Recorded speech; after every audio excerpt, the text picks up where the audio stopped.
কাল ছিল 1 jan, তো সারাদিনটা খুব যেভাবে নর্মালি কাটে সেভাবেই কাটিয়েছিলাম। আর দিদি যেহেতু ছুটি ছিল তাই বললাম যে চল দুজন মিলে তাহলে আজকে কেক বানাই। সুমনের কিছু অফিসের কাজের জন্য ওকে কালকে ফ্ল্যাটে যেতে হয়েছিল, তাই ও কালকে এখানে ছিল না। কেক বানানোর জন্য কিছু জিনিস ঘরে ছিল আর কিছু জিনিস আবার ছিল না, তাই আমরা বিকেল বেরিয়েছিলাম, অনেকটাই হেঁটে গিয়েছিলাম। আবার ফিরতে দেখলাম নেই, যে দেখো সন্ধেই হয়ে গেছে আর কি। আর এখানে আমার ছোটবেলাকার স্কুল আর স্কুলের পাশে যে কালী মন্দির, সেটা একটু দেখে নিলাম অনেকদিন পরে। হচ্ছে মার্কেটে গিয়েও আমি অনেক কিছু জিনিসই পাইনি, আবার সেটা বাড়িতে এসে ব্লিঙ্কিটে অর্ডার করতেও হয়েছিল। আর একসাথে যেহেতু দুটো কেক বানানোর আর কি আমরা পরিকল্পনা করেছিলাম, তো দুটো কেকের জন্য দুই রকমের আলাদা সরঞ্জামের প্রয়োজন ছিল 5টার দিকে। আর বাড়ি আস্তে প্রায় 6:30 পৌনে 7টা বেজে গিয়েছিল।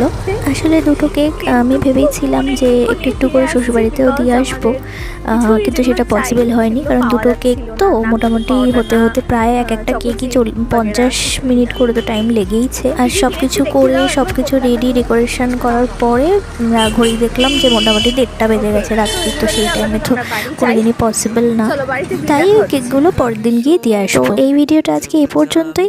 পুরো কেকের রেসিপিটা দেখতে হলে অবশ্যই কিন্তু পরের ভিডিওটার জন্য ওয়েট করতে হবে। তো চলো টাটা, দেখা হচ্ছে পরের ভ্লগে।